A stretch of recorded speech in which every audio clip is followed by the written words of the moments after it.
হিন্দু ধর্মে করে দুর্গা পূজা, এই দুর্গা পূজার কথাও হিন্দু ধর্মের কোনো কিতাবে নাই। 4টা কিতাব, অথর্ববেদ, যজুর্বেদ, সাম্যবেদ, ঋগ্বেদ, 4টা হিন্দুদের প্রধান 4 কিতাবের মধ্যে স্পষ্ট লেখা আছে একম ব্রহ্মা দৈত্য নাহিনা নাস্তি কিঞ্চান। আল্লাহ একজন, ইবাদত করো একজনের, একজন ছাড়া কোনো খালিক নাই, কোনো ব্রহ্মা নাই, কোনো স্রষ্টা নাই, একজনের ইবাদত করো। ঋগ্বেদের মধ্যেও লেখা একম এবং অদ্বৈতম, আল্লাহ এক, দ্বিতীয় আর কেউ নাই। অতএব তোমরা এক খালেক, এক স্রষ্টার ইবাদত করো। এর মানে হিন্দু ধর্মের কিতাবেও বলে স্রষ্টা মানো একজনকে, কিন্তু দেখা যায় তারা মানে হাজার হাজার দুর্গা।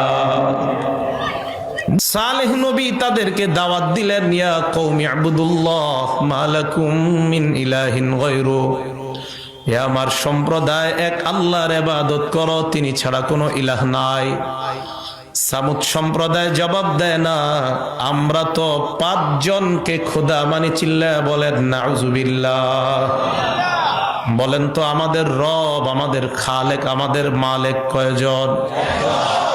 সালেহ নবী বললেন এক আল্লাহর ইবাদত করো। সামুদ সম্প্রদায় জবাব দেয় না, না আমরা 5 জন খোদা মানি। সালেহ নবী কয় আল্লাহ একজন, তারা কয় 5 জন খোদা। সালেহ নবী বললেন কোন 5 জনকে তোমরা খোদা মানো? এবার তারা নাম বলতে লাগলো, ওয়াদ্দাউ ওয়ালা সুআউ ওয়ালা ইয়াগুস ওয়া ইয়াউক ওয়া নাসরা। 1 নাম্বার খোদার নাম ওয়াদ্দুন, 2 নাম্বার খোদার নাম সুআউন, 3 নাম্বার খোদার নাম ইয়াগুস, 4 নাম্বার খোদার নাম ইয়াউক, 5 নাম্বার খোদার নাম নাসরুন। এই 5 জনকে আমরা খোদা মানি। বলেন নাউজুবিল্লাহ। বুখারী শরীফের বর্ণনা, তাফসীর অধ্যায়ে আয়াতের ব্যাখ্যায় মুফাসসিরিনে কেরাম বলেন, নূহ আলাইহিস সালাতু ওয়াস সালাম দুনিয়াতে আগমন করার আগে দুনিয়ার মধ্যে 5 জন আল্লাহর ওলি ছিল। এই 5 জন ওলির একজনের নাম ওয়াদ্দুন, আরেকজনের নাম সুআউন, আরেকজনের নাম ইয়াগুস, আরেকজনের নাম ইয়াউক, আরেকজনের নাম নাসরুন। মেধা দিয়ে ভালো করে আলোচনাটা বোঝার চেষ্টা করবেন। আল্লাহর নবী বলেন 5 জন ভালো মানুষ, এই 5 জন। সামুদ জাতি কয় এই 5 জনই আমাদের খোদা। তাহলে যেই 5 জনকে তারা খোদা বলে, মূলত এই 5 জন মূর্তি ছিল না আগে, তারা মূলত ভালো মানুষ ছিল। আমাদের দেশে অনেক ভালো মানুষের মূর্তি বানানো হয়, যেটা তারা বলে নাই, এরপরেও ওই ভালো মানুষের মূর্তি বানায়। আছে না নাই? এই 5 জন আল্লাহর ওলি। এই ওলিরা যখন দুনিয়ার মধ্যে আছে, মানুষ ইবাদতের মধ্যে মজা পায়, ইবাদত করে, ইবাদতে বড় আনন্দ পায়। এর মানে আল্লাহর ওলিদের কারণে ইবাদতের মধ্যে মজা কম বেশি হয়ে যায়। এই 5 জন আল্লাহর ওলি, এদেরকে দেখা মানুষ ইবাদত করত। এই ওলিগুলা যখন দুনিয়া থেকে বিদায় নেয়, ইবলিস তাদের কাছে আসলো। আসার পর তাদেরকে বলল, কি ব্যাপার, তোমরা আগের মতো কেন ইবাদত করো না? মানুষগুলা জবাব দেয়, আমাদের 5 জন আল্লাহর ওলি দুনিয়াতে ছিলেন, তারা বিদায় নেওয়ার কারণে ইবাদতের মধ্যে আর মজা পাই না, এই কারণে আর আগের মতো ইবাদত করি না। ইবলিস তাদেরকে বুদ্ধি দিল, ইনসিবু লাহুম আনসাবান ফি মাজালিসিহিম আল্লাতী কানু ইয়াজলিসুনা। যেই জায়গাগুলা এই 5 জন আল্লাহর ওলি বসতো, এই জায়গাগুলায় তোমরা 5 আল্লাহর ওলির 5টা মূর্তি বানায় দাও। বলেন নাউজুবিল্লাহ। 5 আল্লাহর ওলির 5টা মূর্তি বানায়। এটা এক বর্ণনা। তাফসীরের কিতাবে আসছে, ইবলিস এই 5 আল্লাহর ওলির 5টা আকৃতি তাদের সামনে আইনা দিছে। দেওয়ার পর বলল, এদেরকে দেখে ইবাদত করো। তখনও শিরিক শুরু হয় নাই, মূর্তি পূজা আরম্ভ হয় নাই।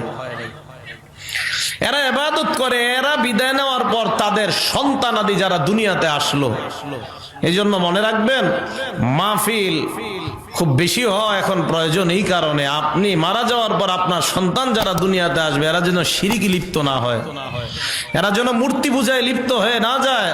এই জন্য আপনি এই যুগে যদি বর্গার বাবার পূজা, মাজার পূজা করেন, তা আপনার সন্তান আপনার তাসির পেয়ে যেতে পারে। আল্লাহ আমাদেরকে সর্বপ্রকার পূজা থেকে হেফাজত করেন। বলেন আমিন।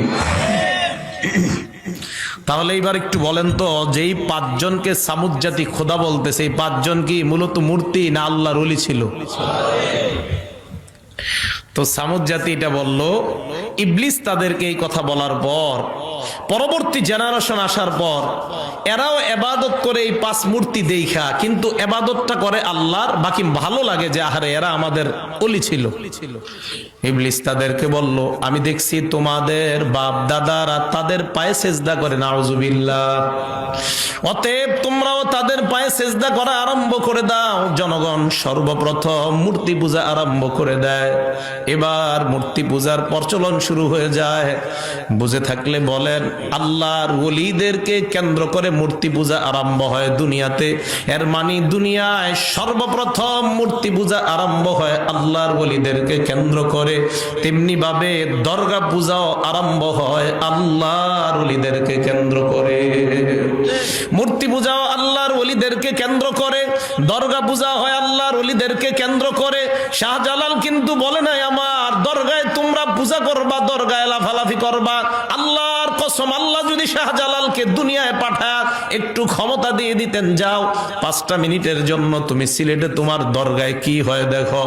হযরত শাহজালাল যদি কবর থেকে বের হইতেন, হওয়ার পর যদি তাকা দেখতেন এত অপকর্ম হয়, শাহজালাল বলতেন, আমি ইয়ামান দেশ থেকে তোমাদের বাংলাদেশে আসলাম শিরিক খতম করার জন্য, এখন দেখি তোমরাই শিরিকের মধ্যে লিপ্ত।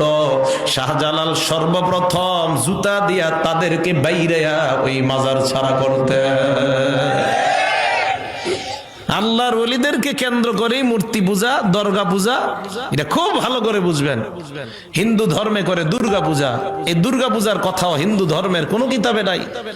4টা কিতাব, অথর্ববেদ, যজুর্বেদ, সাম্যবেদ, ঋগ্বেদ, 4টা হিন্দুদের প্রধান 4 কিতাবের মধ্যে স্পষ্ট লেখা আছে, একম ব্রহ্মা দৈত্য নাহিনা নাস্তি কিঞ্চান।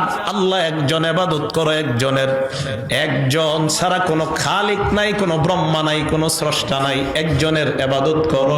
ঋগ্বেদের মধ্যেও লেখা একম এবং অদ্বৈতম, আল্লাহ এক, দ্বিতীয় আর কেউ নাই। অতএব তোমরা এক খালেক, এক স্রষ্টার ইবাদত করো। এর মানে হিন্দু ধর্মের কিতাবেও বলে স্রষ্টা মানে একজনকে, কিন্তু দেখা যায় তারা মানে হাজার হাজার দুর্গা। বুঝা না বুঝার কারণ এটা। আপনার হিন্দু বন্ধুকে দাওয়াত দিবেন, তোমাদের ধর্মগ্রন্থ মানো। হাজার হাজার হিন্দু তাদের ধর্মগ্রন্থ যদি পড়ে, কালিমা পড়ে মুসলমান হয়ে যাবে।